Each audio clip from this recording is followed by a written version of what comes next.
오늘 이사야서 두 번째 시간입니다. 지난번에 이사야서 1장을 통해서 하나님과 하나님의 백성의 관계가 언약적 관계, 마치 부모와 자녀와 같은 언약적 관계임을 보았습니다. 하나님께서 자녀를 사랑하듯 그를 대하였는데 그럼에도 불구하고 이스라엘이 하나님을 떠나고 배역했던 그들, 그래서 하나님께서 하나님의 백성들에게 초대하면서 그들이 회개하며 나오기를 원하고 있습니다. 제가 예배 시간에, 회개의 시간에 인용하는 구절이기도 한 이사야서 1장 18절 말씀입니다. 여호와께서 말씀하시되 오라 우리가 서로 변론하자. 너의 죄가 주홍 같을지라도 눈과 같이 희어질 것이요 진홍같이 붉을지라도 양털같이 희게 되리라. 우선 와서 소통하자. 속으로만 끙끙 앓고 있지 말고, 모르는 부분이 있으면 질문하고, 화가 난 부분이 있으면 하나님 앞에 소리도 치고, 또 하나님의 은혜를 필요로 할 때는 과감하게 손을 내밀고 함께 소통하자 하는 그러한 내용입니다. 하나님께서 언제나 두 손을 펼치고 주의 백성들이 오기를 원합니다. 가장 대표적인 부분이 누가복음에 나오는 돌아온 탕자의 비유라 하겠습니다. 그 아들이, 둘째 아들이 집을 떠나서 멀리 갔을 때 그의 아버지는 항상 집 밖에서 그의 아들이 돌아오기를 기다립니다. 언제라도 열린 마음과 열린 가슴으로 아들을 기다리고 있는 모습입니다. 자, 그러면은 하나님께 돌아와서 서로 소통하면 그것으로 끝인가 하는 것입니다. 돌아온 탕자에서 많은 사람들이 궁금해하는 부분들이 있을 겁니다. 탕자가 돌아와서 아버지를 만났는데 같이 잔치를 벌였는데 그 다음 날부터 그 둘째 아들의 삶은 어땠을까? 한 번 집으로 돌아왔다고 그의 탕자적인 섭성이 변화됐을까? 집에 돌아와서 아버지의 사랑이 너무 크기 때문에 오자마자 갑자기 천사처럼 변해서 부모 말을 잘 순종하는 그러한 자녀가 되었을까? 성경이 기록된 그 이후의 가족의 상황은 어떨까? 우리가 항상 고민해 보아야 하는 부분이죠. 이사야서에서는 거기에 대하여 어느 정도의 힌트를 우리에게 제공을 하고 있습니다. 하나님께로 돌아와서 하나님과 소통하고 회개하며 하나님의 용서를 받고 난 후 그렇게 돌아온 사람은 어떻게 살아야 할까요? 한 번의 회개로 사람은 완전해질 수가 없습니다. 하나님께 불순종하고 회개하고 돌아온 그 사람이 업앤다운의 진폭이 다를 뿐이지 여전히 사람은 서서히 변화되어지게 되어져 있습니다. 한국말에 사람이 갑자기 변하면 죽는다는 말도 있죠. 사람이 그렇게 갑자기 변하지는 않습니다. 돌아오고 난 후에 어떻게 점진적으로 방향성을 가지고 변화되어 가는가, 그것이 더 중요하다 하겠습니다. 한 번의 변화로 사람이 완전히 변화된다면, 혹은 한 번으로 멈추어 버린다면 곧 그 신앙이 죽었다는 의미일 수도 있습니다. 성도님들이 매주마다 성경 공부를 하거나 교회에 와서 지난주도 참 힘들었습니다, 어려웠습니다, 좌절했습니다, 주저앉았습니다, 그렇게 힘들던 삶, 그 삶을 가지고 다시 교회에 나오는 그 자체가 신앙이 살아있다는 의미이기도 합니다. 한국의 김재동 씨가 쓴 그럴 때 있으시죠? 라는 데 나오는 내용입니다. 나침반을 보면 바늘이 계속 불안한 듯 흔들리지 않습니까? 끊임없이. 나침반 바늘이 흔들리고 있다는 것은 방향을 제대로 가리키려고 안간 힘을 쓰고 있다는 뜻입니다. 제 소명을 다하려고 애쓰고 있다는 뜻이죠. 그러니 흔들리고 있다는 것은 올바른 방향을 향하고 있다는 증거로 받아들이셔도 됩니다. 참 재미나는 관찰이라고 생각되어집니다. 우리 젊은 세대는 나침반을 아는지 모르겠습니다. 과거에는 항상 나침반을 가지고 산행을 하든지 군대에서 훈련을 합니다. 그 나침반을 보면은 북쪽을 향하여 남과 북의 바늘 침이 가 있어야 되지만 가만히 있는 경우는 없습니다. 끊임없이 바뀝니다. 그럴 수밖에 없죠. 왜냐하면 지구가 자전도 하고 끊임없는 자기장의 역할들이 변화되기 때문에 그렇습니다. 멈추어서 있다는 것은 고장났다는 이야기입니다. 우리의 신앙생활이 흔들린다는 것은 살아있다는 얘기입니다. 두 쪽 다 고장난 신앙, 무엇이냐면은 항상 교회 안에서 할렐루야 아멘 하면서 교회 안에서 평안하게 사시는 분들, 고장난 신앙입니다. 반면에 세상에서 힘들고 어렵게 살면서 내가 기도해도 아무리 예배해도 또다시 내가 이쪽에 와서 방황할 건데 귀찮게 교회 가냐, 그냥 이쪽에 영원히 살다가 죽기 전에 예수님께 회개하고 가면 되지 않냐. 이쪽도 죽은 신앙이에요. 한쪽에 머물러 있으면 한쪽에 안주하거나 한쪽에서 좌절하고 있는 것, 양쪽 다 죽은 신앙입니다. 우리의 신앙은 흔들리는 신앙, 회개하고 또한 범죄하고 기뻐하다가 슬퍼하고 하는 그 진폭이 있는 것이 우리가 살아있다는 모습이기도 하다는 것입니다. 매번 하나님의 부르심 앞에서 하나님과 변론하고 회개하고 그 다음 단계로 반복적으로 나아가는 것, 그것이 더욱 중요하다고 할 수가 있습니다. 오늘 본문인 이사야서 2장 1절부터 5절까지의 말씀에서 두 가지를 우리에게 도전하고 있습니다. 두 가지의 명령문이 나오고 있다 할 수 있겠습니다. 첫 번째는 여호와의 산에 오르자 하는 내용입니다. 3절 말씀에 많은 백성이 가며 이르기를 오라 우리가 여호와의 산에 오르며 야곱의 하나님의 전에 이르자. 그가 그의 길을 우리에게 가르치실 것이라. 우리가 그 길로 행하리라 하리니 이는 율법이 시온에서부터 나올 것이요 여호와의 말씀이 예루살렘에서부터 나올 것임이니라. 이사야서가 말하는 하나님과 소통한 자들의 그 다음의 모습은 여호와의 산에 오르자라는 내용입니다. 이사야서에서 여호와의 산, 즉 The Mountain of the Lord는 가장 중요한 주제입니다. 많은 백성들이 가며 이르기를 오라 여호와의 산에 오르자라고 말하는 그 산은 어떤 산이기 때문에 그럴까요? 이사야서의 많은 곳에서 여호와의 산이란 단어가 나오는데 그 중에 제가 세 가지만 소개를 해드리겠습니다. 첫 번째, 여호와의 산의 특징입니다. 이사야서 11장 9절 말씀에 보면 내 거룩한 산 모든 곳에서 해됨도 없고 상함도 없을 것이니 이는 물이 바다를 덮음같이 여호와를 아는 지식이 세상에 충만할 것임이라. 하나님의 산, 하나님께서 다스리는 산은 모든 곳에서 해됨이 없고 상함도 없는 안전한 곳을 말합니다. 마치 30여 년 전 많이 불렀던 복음성가처럼 저 하늘에는 슬픔이 없고 눈물이 없고 고통이 없다는 그런 복음성가처럼 천국을 의미하기도 합니다. 그러나 꼭 죽음 이후에 천국을 의미하는 것만은 아닙니다. 하나님께서 전능하신 신이 되시고 왕이 되시는 모든 장소, 모든 시간을 말합니다. 그것은 오늘 본문 이사야서 2장 4절의 말씀과 연결되어지는 부분입니다.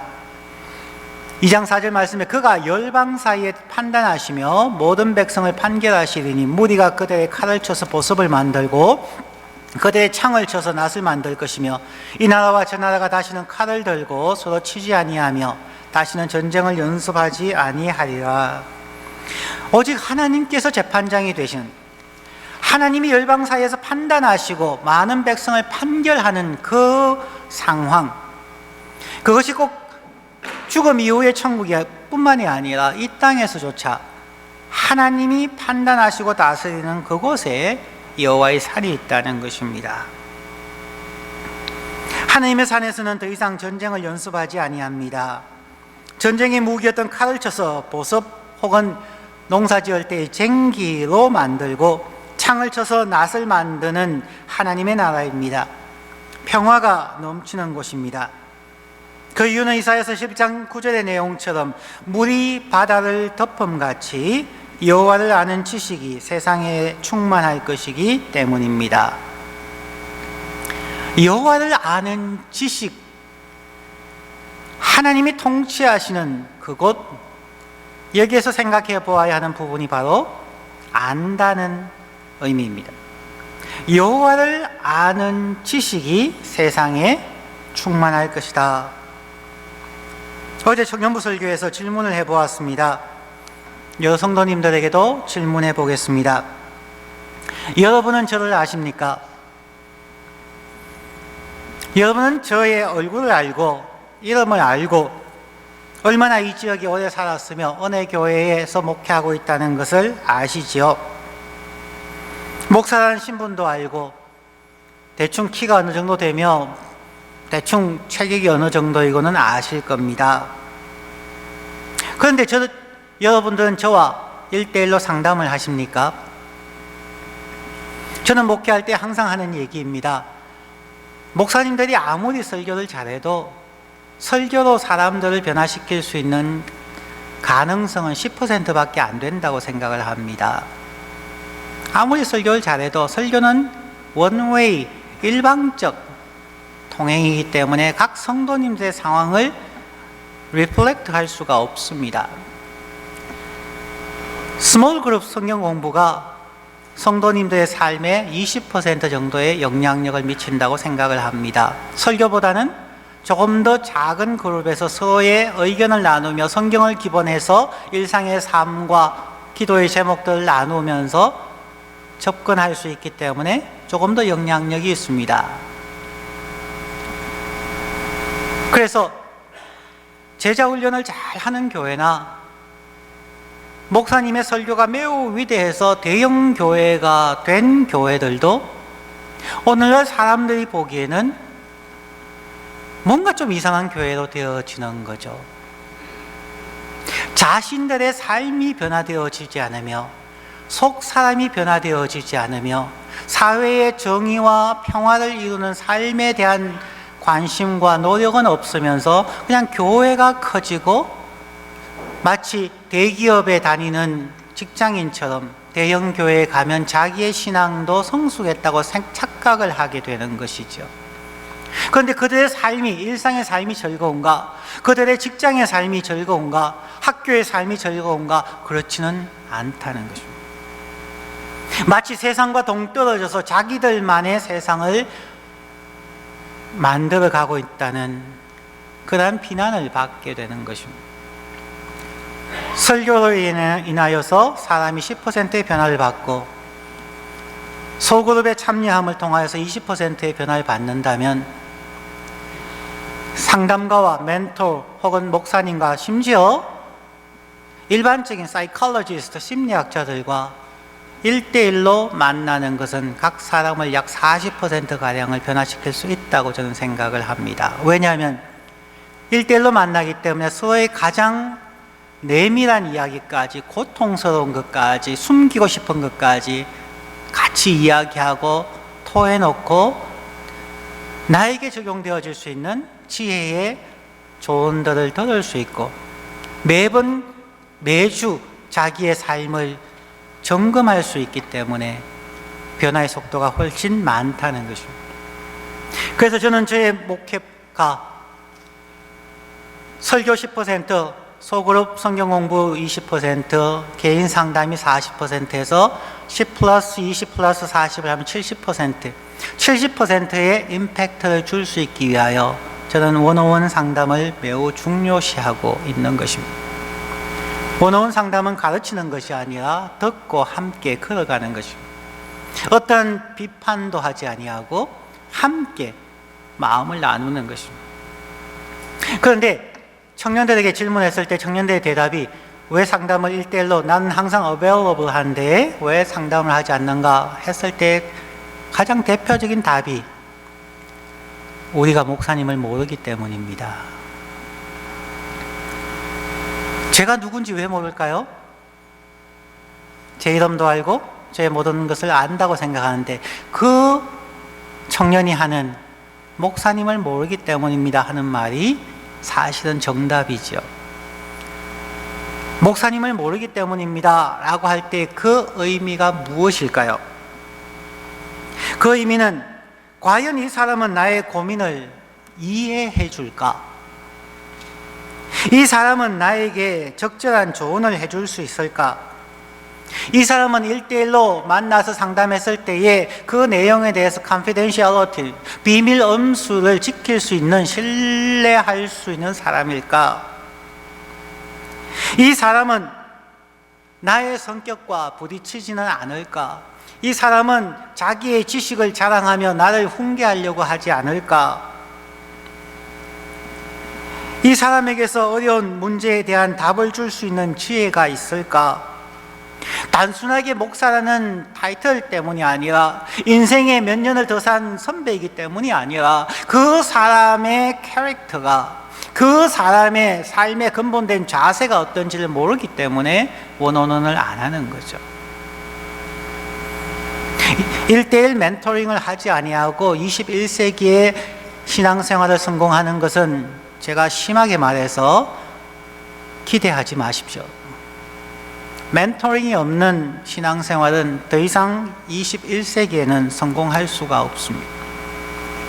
이것은 제 얘기가 아니라 1992년도에 캘빈 신학교에 유학을 오셨던 서울대 의대 출신이고 서울대에서 정신과 전문의를 하셨던 김진 박사님이 하신 얘기입니다.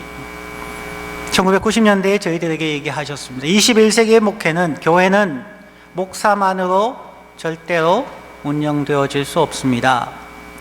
목사와 상담가 두 사람이 코미니스트리를 해야만 하는 사회입니다. 왜냐하면 이미 1990년대 이후부터 사람들은 사회로부터 수많은 스트레스를 받고 교과서에 배운 것과는 전혀 다른 일들이, 그것도 너무나 빠른 속도로 발전되어 가는 것을 그냥 단순한 설교만으로, 단순한 소그룹 성경 공부만으로 절대로 해결되어질 수 없기 때문에, 그래서 그분은 끊임없이 교회 안에 평신도 카운셀러를 만드는 사역을 지금 한 30년을 하고 계시는 분입니다. 그분에게서 1년 이상 배우면서 제 생각도 많이 바뀌어졌습니다. 1대1의 멘토링은 반드시 필요합니다. 그러나 아무에게나 할 수는 없는 것이죠. 내가 저 사람을 안다고 했을 때, 내가 저 사람을 신뢰할 수 있다고 생각했을 때, 그때 비로소 나는 저 사람을 안다고 할 수 있는 것이죠. 마치 이런 것과 비슷하지 않을까요? 컴퓨터에 대해서 생각을 하면은 우리 젊은 층이야 컴퓨터를 잘 하겠지만 우리 성도님들 40대, 50대, 60대 성도님들 볼 때 한 번씩 웃을 때가 있어요. 50대 집사님이 컴퓨터를 사야 된다고 저희한테 직접 묻지 아니하고 옆에 있는 분들에게 물으세요. 근데 컴퓨터를 샀는데 뭐 1,500불짜리 컴퓨터를 사셨다고 해요. 컴퓨터를 안다고? 지금 한 50대, 60대 분들 컴퓨터 아시는 건 뭘 알까요? 컴퓨터를 켜고, 컴퓨터를 끄고, 이메일 확인하고, 온라인 들어가서 한국 드라마 보는 것. 그게 다죠. 솔직히 그렇잖아요. 스마트폰도 마찬가지예요. 그런데 왜 1,500불짜리 컴퓨터가 필요할까요? 첫째, 무조건 최신식을 사야 된다. 둘째, 비싼 게 좋다. 그리고는 컴퓨터를 사서 컴퓨터의 기능의 5%도 활용하지 아니하고 결국 중고가 되어서 버립니다. 컴퓨터를 안다고 얘기할 수 있을까요? 아니라는 것입니다. 그 모습을 안다는 것이 아니라 상대방의 속사람을 알고 서로의 관계를 건설적으로 유지 발전시킬 줄 아는 것을 말합니다. 하나님의 산에서는 물이 바다를 덮음같이 여호와를 아는 지식이 세상에 충만할 것이라고 말합니다. 하나님께서 하나님의 산에 거하는 모든 사람들 속속들이 아시고, 또한 하나님의 산에 거하는 모든 사람들도 하나님에 대하여 깊이 안다는 것입니다. 제 목회 인생에서 가장 큰 영향력을 주고 가장 큰 도전을 주는 두 여인이 있다고 한 번씩 제가 말씀드리죠. 첫 번째 여인, 그래서 저는 항상 여인 천하 속에서 삽니다. 첫 번째 여인은 저희 어머니입니다. 제가 목사 안수를 받기 전 저희 어머니는 딱 한마디 선문답 같은 스테이트먼트를 날리고 그 다음부터 한마디도 하지 않으셨어요. 그 어머님의 말씀, 문배야, 교인들은 다 안다. 그 한 말씀 하셨어요. 교인들은 다 안다. 무슨 뜻인지 설명도 해주지 않으셨어요. 몇 년이 걸쳐서 깨닫게 되었습니다. 성도님 다 안다. 뭘 다 아실까? 여러분 뭘 다 아세요? 가장 처음에 생각한 것은 성도님들이 목사가 설교하는 내용을 이미 다 안다는 얘기일 거다라고 생각을 했어요. 그러나 더 많은 시간이 지나고 난 후에 깨달은 게 있습니다. 어머니가 하셨던 진짜 말씀, 성도는 목사가 어떻게 살고 있는지 다 알고 있다. 성도들은 목사가 강대상에서 설교를 얼마나 위대한 학자들의 말을 인용하면서 재미나는 이야기를 하면서 목사들이 설교를 얼마나 멋들어지게 감동적으로 설교한다 할지라도 교인들의 마음속에는 너나 잘해. 그렇게 하나님의 말씀을 내가 떠들기 이전에 그 말씀을 우리에게 하기 전에 당신에게부터 먼저 적용해 보십시오. 그래야 당신의 성격이 변하지 않습니까? 당신은 월요일부터 토요일까지 어떻게 사는지 우리가 알고 있는데, 교인들은 목사가 어떻게 사는지를 안다는 거예요. 목사의 성격이 얼마나 참 안 좋은 것을 안다는 거예요. 목사가 얼마나 교인들을 편애하고 누구는 좋아하고 누구는 싫어하며, 목사는 사람들과 상담한다고 해놓고 자기 말만 그냥 설교처럼 쏟아붓는지, 교인들이 목사를 안다는 것입니다. 저희 어머님은 30년 전 저에게 교인들이 너를 안다. 설교 시간에 잘하려고 하지 마라. 너가 어떻게 사는지, 너가 어떻게 생각하는지, 너가 어떻게 행동하는지, 그 행동의, 그 삶의, 그 성품의 내용과 설교의 내용의 간격이 얼마나 있는지 교인들은 알고 있다. 그 간격이 줄어들 수만 있다면 너가 설교 아무리 못해도 교인들은 은혜 받을 수 있다는 얘기죠. 참으로 무서운 선문답 같은 한마디 말씀, 제가 평생 잊지 아니하고 조금만 흔들거나 나태할 때면 불쑥불쑥 찾아오는 한마디 말씀입니다. 교인들은 다 안다. 두 번째 여인의 말은 저희 아내입니다. 항상 하신 말씀이, 목사님들은 설교를 듣는 교인들의 괴로움을 너무 모르는 것 같습니다. 자기 흥에 겨워서 막 설교하는데 듣는 사람은 얼마나 그게 힘든지 모르는 것 같습니다. 그래서 저는 주일날 예배 마치고 집에 갈 때 아내의 눈치를 봅니다.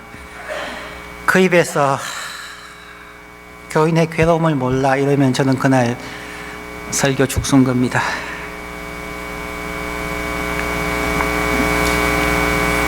안다는 것. 안다는 것은 자기 주관적인 아니라는 것입니다. 상대적이라는 것입니다. 내가 아무리 내가 좋은 사람이라고 생각해도 상대방은 내가 어떤 사람인지 안다는 것입니다. 여호와를 아는 지식이 세상에 충만하다는 것은 우리가 하나님이 어떤 분인지를 잘 안다는 것입니다. 성경이 아무리 잘 쓰여져 있어도 세상 사람들은 하나님을 볼 수 없기 때문에 우리 그리스도인을 통해서, 교회를 통해서 하나님을 알 수밖에 없는데, 우리는 하나님이 이렇게 영광 가운데 계신다고 얘기하지만 세상 사람들은 교회를 통해 보는 하나님을 보면서 저 신은 사입이다라고 얘기하는 거죠. 자, 두 번째 하나님의 산의 특징입니다. 이사야서 27장 13절의 말씀입니다. 그날에 큰 나팔을 불리니 아수르 땅에서 멸망하는 자들과 애굽 땅에서 쫓겨난 자들이 돌아와서 예루살렘 성산에서 여호와께 예배하리라. 두 번째 하나님의 산의 특징은 모든 백성, 하나님의 백성들이라는 유대인뿐만 아니라 북서쪽의 거대한 제국인 아수르와 남쪽의 거대한 제국인 애굽의 백성들까지, 즉 전 세계의 모든 민족, 모든 백성들 다 포함하는 산이라는 것입니다. 편견이 없는 산이라는 것입니다. 거기에는 피부색의 차이, 문화의 차이, 여러 가지 차이를 극복하고 다 하나 되어지는, 한 가족이 되어지는 산이라는 것입니다. 이 말씀은 아브라함에게 축복하신 하나님의 말씀의 성취이기도 합니다. 하나님께서 창세기 12장 3절 말씀에서 너를 축복하는 자에게는 내가 축복을 내리고 너를 저주하는 자에게는 내가 저주하리니 땅의 모든 족속이 너로 말미암아 복을 얻을 것이라. 땅의 모든 족속이 너로 말미암아 복을 얻을 것이다. 땅의 모든 족속이 교회 너희로 인하여서 복을 얻을 것이다. 그러면 우리 교회는 이 아브라함에게 주신 언약의 축복을 지키고 있을까요? 이 땅의 모든 민족들이 교회를 통하여 축복을 받고 있는가요?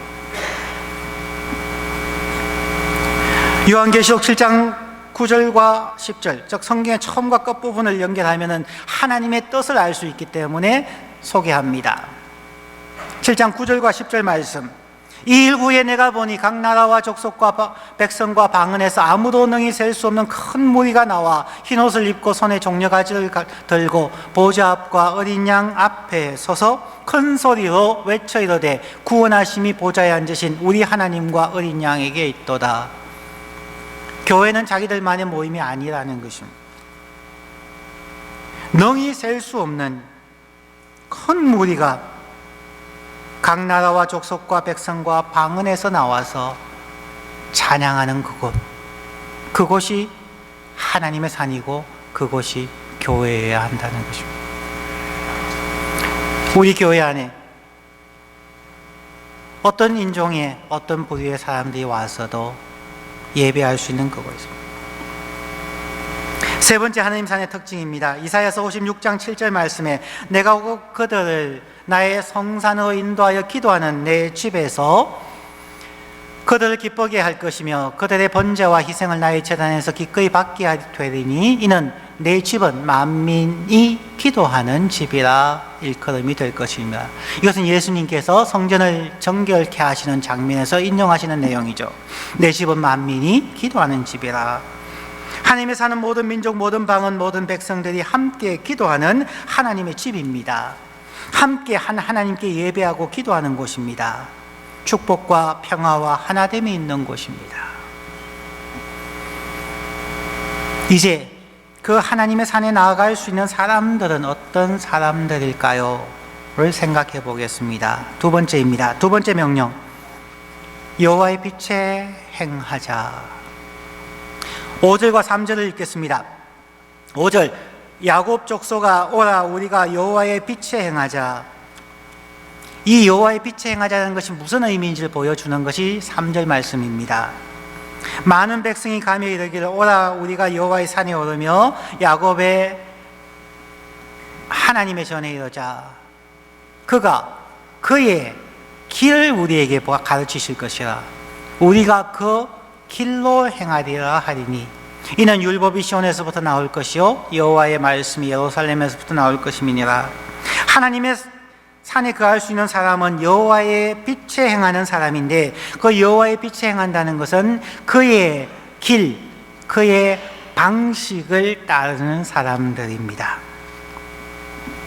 단순하게 내가 예수 믿는다는 것이 아니라는 것입니다.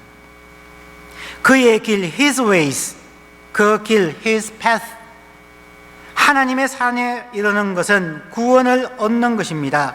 어떻게 구원을 얻을까요? 오직 믿음으로 구원을 얻습니다. 그러나 믿음이 무엇입니까? 믿음은 설교 앞부분에서 언급해드린 이사야서 11장 9절에 나오는 여호와를 아는 지식을 생각하면 됩니다.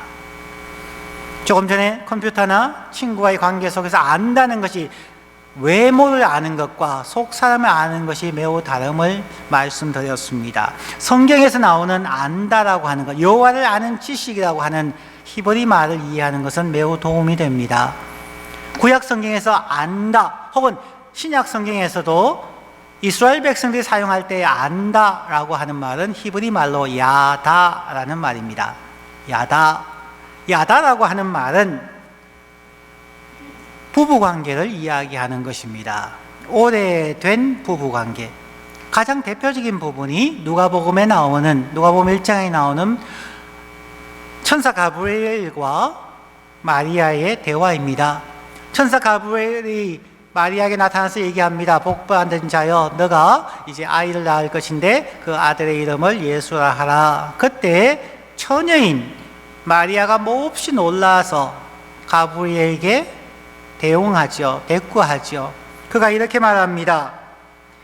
나는 남자를 알지 못하니 어찌 이 일이 있으리까? 나는 남자를 알지 못하니, 즉 나에게는 남편이 없으니 나에게 어찌 아이가 생길 수 있겠습니까? 안다는 것은 부부관계를 이야기합니다. 오래된 10년 된 부부관계를 말하는 것입니다. 처음에 결혼을 하게 되면은 그 전에 데이트할 때는 좋은 면만 서로 보여주니까 참 좋은 사람인 줄 알았는데, 같이 24시간 혹은 편할 때 불편할 때 함께 있다 보면 서로의 성격, 서로의 애티튜드, 서로의 사람을 대하는 방식들을 알게 되죠. 그러면서 많은 상처를 입습니다. 그래서 한의문 기간이 과거에는 3년인데 요즘은 3개월도 안 된다고 하더라고요. 그리고 나서부터는 권태기가 시작되어지죠. 부딪히는 거죠. 깨어지는 거죠. 왜요? 알아가면서 고통스럽다는 것입니다. 아는 것은 고통입니다.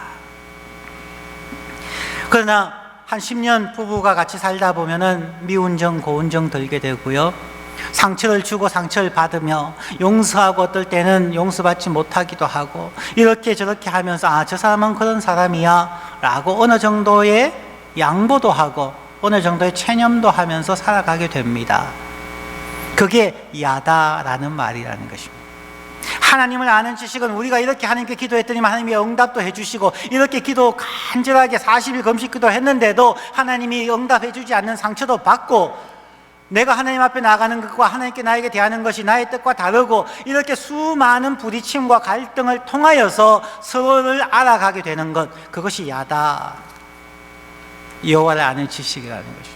그러면서 하나님의 패턴을 알게 되고, 하나님은 우리의 패턴을 알게 되고, 그러면 얘는 이렇게 하면 되는구나, 하나님은 이렇게 대하면 되는구나 라는 것을 알게 되는 것입니다. 그것이 여호와를 아는 지식입니다.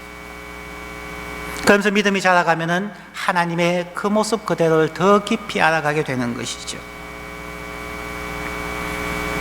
우리의 믿음도 마찬가지입니다. 어떤 사건에 대해서 그 사건이 발생했다는 것을 믿는 것, 그것을 믿음이라고 하지는 않습니다. 믿음에는 반드시 믿음의 열매가 있어야 되기 때문입니다. 우리가 늘 얘기하는 것처럼 믿음은 하나님과 이웃을 향한 우리의 지적, 정서적, 의지적 삶의 자세여야만 하기 때문입니다. 오늘 말씀을 정리합니다. 여호와의 산에 오르는 사람들에게는 하나님의 길, 하나님의 방식, 하나님의 패턴을 우리에게 가르쳐 주시고, 그 하나님이 원하시는 삶의 방식으로 행하게 될 것이라는 것입니다. 믿음과 행함이 나누어지는 것이 아니라 하나님의 삶의 방식, 길을 배우는 것입니다. 그리고 그 길을 순종하며 나아갈 때에 우리는 어느 순간 하나님의 산에 조금 더 높이 올라갔다가 어느 순간 또 미끄러져서 내려가기도 하고 급한 일로 세상으로 나아가기도 해야 합니다. 여호와의 산에 오르는 것은 이미 이루어져 있습니다. 그러나 완전히 이루어진 것은 아닙니다. 예수님이 재림 때에 완전히 이루어질 것입니다. 우리는 지금까지 여호와의 산을 오르는 훈련을 하며 여호와께서 원하시는 삶의 방식을 훈련함으로 하나님의 축복과 역사하심을 체험하는 우리 모두가 되시기를 간절히 축원합니다. 기도하겠습니다.